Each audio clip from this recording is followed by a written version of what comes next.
comme promis, on va apprendre sur le festival asiatique d'ici de Winnipeg.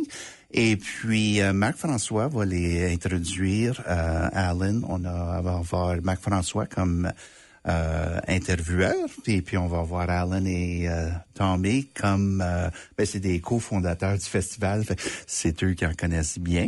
Donc, je passe le micro à Marc-François. Bon, alors, bonjour tout le monde.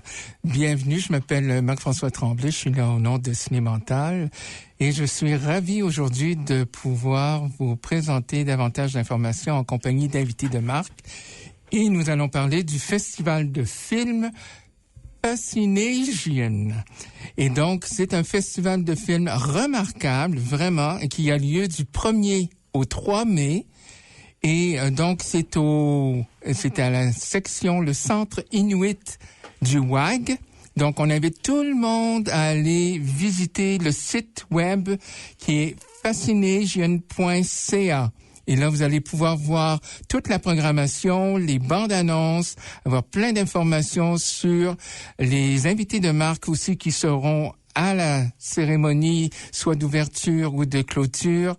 Et pour en parler davantage, eh bien, j'ai l'honneur d'avoir avec nous ici en studio Alan Wong, qui est à la fois directeur exécutif du festival, qui a été directeur exécutif du festival de Gimli, mais qui est co-directeur du festival et président du conseil d'administration, donc de Fascination, et ainsi que un co-directeur qui est Tommy Interact, qui est entre autres impliqué à plusieurs niveaux, à la co-direction, impliqué à différents niveaux. Alors, nous allons parler, entre autres, de 4 des films qui seront présentés long-métrage.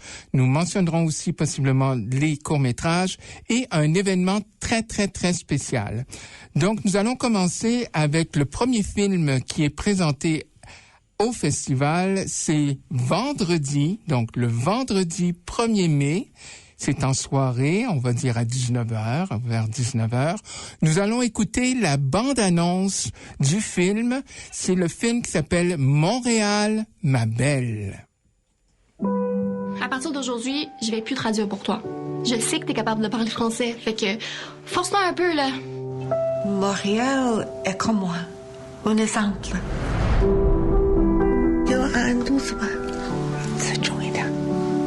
Toi et ton amour? Oh, on est vieux couple. Comment tu as rencontré ton copain? Sur ces 2 rencontres. Fait que t'es une vraie personne. T'es encore plus belle que sur ta photo. Mais c'est toujours gêné de même? Avec toi, oui. Ben, t'es spéciale en tout cas. J'ai jamais rencontré une personne aussi gentille.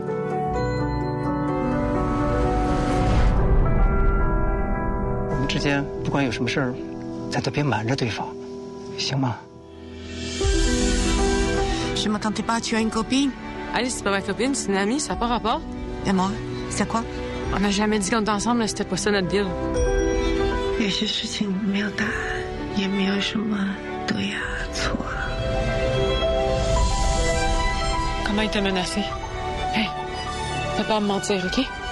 Je comprends, t'as peur. T'as peur de faire face à la réalité, t'as peur de toi parce que t'as honte, mais y a pas de honte à y avoir.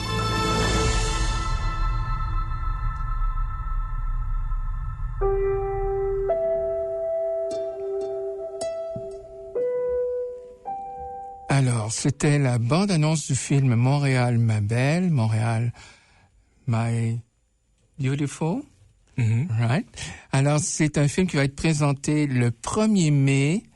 On invite tout le monde à se rendre à 19h. C'est au Centre Inuit du WAG. Vous pouvez acheter vos billets en ligne. Alors, allez à fascination.ca. Maintenant, pour en parler, eh bien, on va en discuter avec nos 2 invités ici. Je mentionne que c'est un film qui est sous-titré en anglais et qui a aussi des dialogues en chinois, en mandarin. Voilà. Et la réalisatrice, on pourra garder le suspense, mais normalement, il sera avec nous. La réalisatrice est Zhao Dan-hye. OK? Et donc, c'est son deuxième film de fiction. Elle a déjà fait un film auparavant qui s'appelait Un printemps d'ailleurs, A Touch of Spring, en 2018. Et c'est un très beau film avec, entre autres, l'acteur Émile Proulx-Cloutier. Et elle a fait aussi un documentaire sur son père, qui était aussi très intéressant. Évidemment, elle pourra vous parler probablement de tout cela. Mais maintenant, en ce qui concerne Montréal, ma belle, eh bien, c'est un film qui met en vedette Joan Chen et Charlotte Aubin dans les rôles principaux. Joan Chen, pour ceux qui ne la connaissent pas, peut-être qu'il y en a qui vont la reconnaître. C'est une actrice internationale reconnue à travers le monde, entre autres parce qu'elle a travaillé avec des réalisateurs de renom. Le Dernier Empereur avec Bertolucci. Elle a tourné avec David Lynch pour Twin Peaks. Elle a travaillé aussi sur une production qui s'appelle Lost and Caution. Elle a tourné avec de très grands réalisateurs. C'est une actrice merveilleuse. Elle est vraiment merveilleuse. Il faut venir voir sa performance dans ce film-là. Elle a mérité des prix, elle en mériterait d'autres, sûrement. Et évidemment, il y a la Québécoise Charlotte Aubin qui est aussi excellente. Et pour parler de l'histoire, eh bien, je vais demander à Tommy. Tommy, résume-moi un petit peu l'histoire. Merci, Marc-François. Pour un petit résumé du film, je prenais mes petites notes ici. Le film suit Feng Xia, une immigrante chinoise de 53 ans qui vit à Montréal avec son mari et leurs 2 enfants et tient un petit dépanneur de quartier. Donc, c'était un film souvent décrit comme une lettre d'amour à Montréal l'été, mais aussi comme un portrait intime de la diaspora chinoise, de la pression des attentes familiales et du coût de la liberté pour une femme qui choisit enfin elle-même. Voilà, très bien. On en dit assez, pas trop. Mais encore une fois, je demanderais à Alan, what's about this movie that it makes it so great? Oh, thank you for that question. I think that the reason why I found this film so engaging was not just because of the story, because LGBTQ stories are pretty common now. We see them a lot, but the nuance in which the director handles the story with the writing and the acting, the nuance of the different cultures that are coming together in this film, I found it quite special. I found it quite special and engaging. Like Joan it's just a fantastic performance by her, and she really brings this palpable tension and vulnerability, but yet with such grace and elegance. It's kind of hard to describe. You just have to see it to understand what I mean by it. But like you said, we were talking earlier about the cultural differences between, China and Canada, and even like French Canada, right? It even has its own nuances and its differences when it comes to culture. China generally is still quite repressed culturally when it comes to, gender equality, but also like and generations. Yes, exactly. Yeah. So I really thought that was quite interesting to see those two cultures come together in the story. Yeah, and also because it's a turning point in her life, even if it's, in many years after. And also the relationship with her daughter. Can you talk about the relationship with her daughter? She's 18. Yeah. So she, she's someone who, probably grew up most of her life in Canada, and so is very Canadian. If you think about She speaks French, English. Yeah, exactly. So there's a bit of a generation gap, and I experienced that too with my parents, because they were also immigrants, and there's just a different cultural. You develop different sensibilities, right?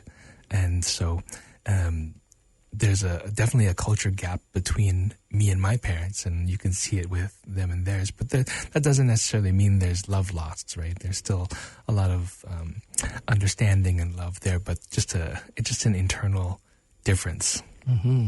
And Tommy, because tu as d'une génération un peu plus jeune, comment tu penses que ça peut attirer et interpeller les gens qui sont plus jeunes de ton âge pour voir un film comme ça? Parce que c'est une jeune qui est trentenaire, là, qui se lie d'amitié avec une femme qui est dans la cinquantaine, mais en même temps, c'est de voir qu'à un moment donné, l'âge n'a pas d'importance du moment que les sentiments sont authentique et sincère, hein? C'est une bonne question. Je sais pas où je peux commencer. Pour le mien, je veux dire que dans la même façon de Alan, on a des parents qui nous ont immigrés ici au Canada à cause de, je sais pas, pour la nouvelle vie ou pour to escape the war, dépendant de votre histoire. Mais to echo what Alan was saying, there is that cultural difference of, our parents coming here first with their culture and the discipline, everything that they came with, coming to Canada, eventually having kids here, and now the kids growing up in a completely different, not completely different, but le mélange des deux mondes. De culture canadienne et de quelle sorte de pays asiatique qu'il est venu. Donc, oh man. Mais c'est aussi de voir ou de détecter à quel point, d'une certaine façon, il y a des sacrifices qui ont été faits par les générations précédentes et de voir jusqu'à quel point les nouvelles générations peuvent accepter jusqu'à un certain point de continuer, de ne pas vivre dans le passé, de vivre dans le présent. Et en même temps, c'est d'accepter de s'épanouir. Et c'est là, c'est un des grands sujets du film, c'est de voir jusqu'à quel point cette femme peut trouver une voie de sortie à qui elle est vraiment. Who she is really. Who she is as a woman. And what is very important for her deep down. And also because she's facing the traditions, and also because she's been raised away and she's been living and respecting the rules. Mm-hmm. But now it's maybe something that will be against the rules and the traditions and where she is. And that's what I like, because the movie is open. At the end, it's open. So people, vous devez venir voir le film Montréal, ma belle. Donc, c'est présenté le 1er mai. C'est à 19h et c'est au Centre Inuit du WAG. On invite tout le monde à se procurer des billets. Fascination.ca. Donc, vous pourrez voir vraiment un excellent film, très beau, très bien tourné, avec beaucoup de sensibilité. C'est très sensible, c'est très doux, c'est très tendre, c'est très respectueux. Il y a beaucoup de... It's very respectuous to the characters and to what's going on. Donc, là, on va poursuivre. On est rendu donc ça c'est vendredi. On rappelle Montréal, ma belle, et Cinémantel a l'honneur d'être partenaire de cette projection. Alors, on est très, très, très fiers et heureux d'être à cette projection. On y va avec samedi. Samedi matin, il y a un événement spécial. Alors, j'invite Tommy et Alan à nous parler de cet événement en direct. Alors, un pitch très unique. Alors, je vous invite à en parler tout de suite. Merci, Marc-François. Donc, on a un événement tellement spécial pour des gens qui veulent pratiquer, faire un pitch pour leur projet, pour le documentaire. We have a special event Saturday. Was it morning, evening? Morning. Saturday morning, 11 a.m. 11 a.m. Where you can pitch to CBC producers. CBC and also other industry professionals to get feedback on your short documentary story idea. It's quite a unique, sort of experience to be able to pitch to an audience, and then, it's like a little presentation, right? But if you have a really good short documentary idea, then I think it's very worthwhile. It puts a little bit of pressure on you to prepare something and get in front of an audience to be able to talk about it. You could definitely get some good feedback. All the participants will get a pass to the festival and maybe some other special perks. And then you have the chance of maybe seeing your film on CBC, being produced by CBC. And so it's a great opportunity. And those submissions the deadline for those is this coming Sunday. Ça aussi, l'opportunité de faire du network avec des autres artistes. Et donc, on invite tout le monde. Les informations sont sur le site web. Is it on your website? Oui, all the information? Tu peux trouver toute l'information, le programme, bande d'annonce, tout ça sur fascination.ca. Voilà. Alors, donc, c'est une occasion pour les amateurs de documentaires de créer votre propre documentaire. Alors, vous pouvez soumettre vos sujets, vos idées et peut-être vos plans pour convaincre des gens qui seront là, des professionnels de CBC et de d'autres compagnies qui pourront peut-être vous guider ou peut-être vous engager, vous donner une bourse peut-être pour avoir de l'argent, d'avoir de l'argent pour créer un court-métrage documentaire peut-être. Alors donc, ce sera quelque chose d'unique. On invite tout le monde à se présenter là. Alors, ce sera encore une fois au Centre Inuit donc du WAG, et c'est samedi 2 mai à 11h. D'accord. Alors on poursuit. Donc il y a une projection dont je veux absolument parler, qui est autour de 15h, qui s'appelle Space Cadet. Alors, Space Cadet, je vais laisser Tommy nous en dire quelques mots parce que je pense qu'il connaît bien le réalisateur. C'est une film tellement spécial parce que premièrement c'est sans parole. Il y a beaucoup de scènes avec de beauté, de vulnérabilité entre les caractères de le robot, la fille, la petite fille. Alors c'est ça, on rappelle que c'est un film d'animation, ça s'appelle Space Cadet, l'Odyssée de Céleste, et c'est réalisé par Kid Koala, qui est de Vancouver mais qui vit à Montréal, et qui est connu dans plusieurs milieux. C'est un artiste multidisciplinaire, assez exceptionnel en son genre, qui a fait beaucoup de musique, DJ. Et là, il a fait une bande dessinée, c'est ça.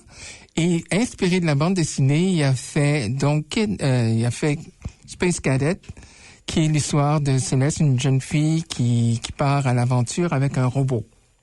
C'est ça? Ouais. Et comme c'est sans parole, c'est universel. Et c'est un très, très beau film qui a remporté plusieurs prix, qui se promène dans les festivals. Et on est très, très, très heureux de pouvoir vous l'offrir. Alors, toutes les familles peuvent aller voir Space Cadet. C'est à ne pas manquer. C'est samedi, donc 2 mai, et c'est autour de 15h. Et donc, on poursuit avec le prochain film en soirée. Donc, il y a un film à 19h qui s'appelle... Donc, le film de la réalisatrice japonaise. J'invite Alan à nous en dire quelques mots. Akashi. Alors, pouvez-vous nous parler un petit peu de Akashi?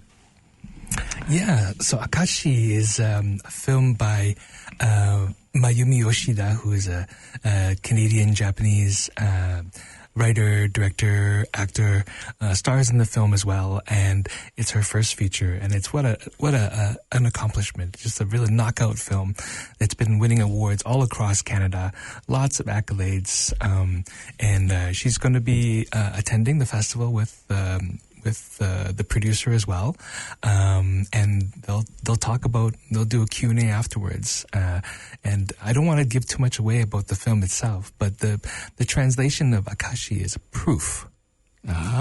So that gives a little bit of context maybe.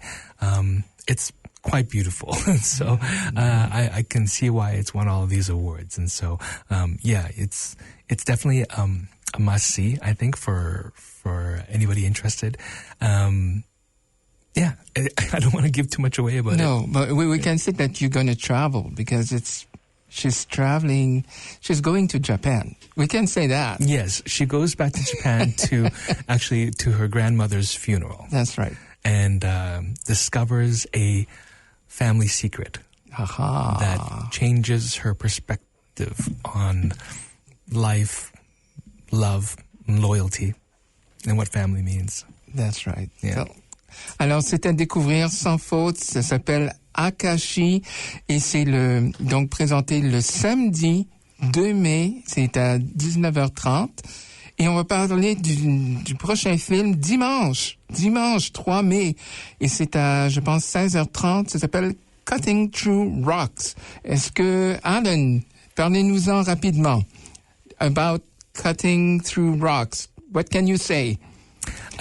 Documentary? Fantastic documentary by a couple of Iranian-American filmmakers about a very important story in Iran right now that I think is a perspective that everybody should understand. And the subject of this documentary is this woman, Iranian woman, who becomes a counselor for her town council, her village council in like a rural part of Iran. And just this woman is exceptional, you know. She is just she's a leader. She's a leader, and she's not afraid to confront the rules. And also, she's teaching in schools to girls to learn about life and to think about the future and profession. Wait. Yeah, no, she's a hard. What would be the good word to describe her? Like, she's a character, exceptional character for sure. She's one of a kind. Yeah, c'est une personne unique. Et il faudrait absolument aller voir ce documentaire qui était en nomination pour les Oscars cette année. Alors donc, ça vous indique à quel point c'était un documentaire exceptionnel. Ça s'appelle Cutting Through Rocks.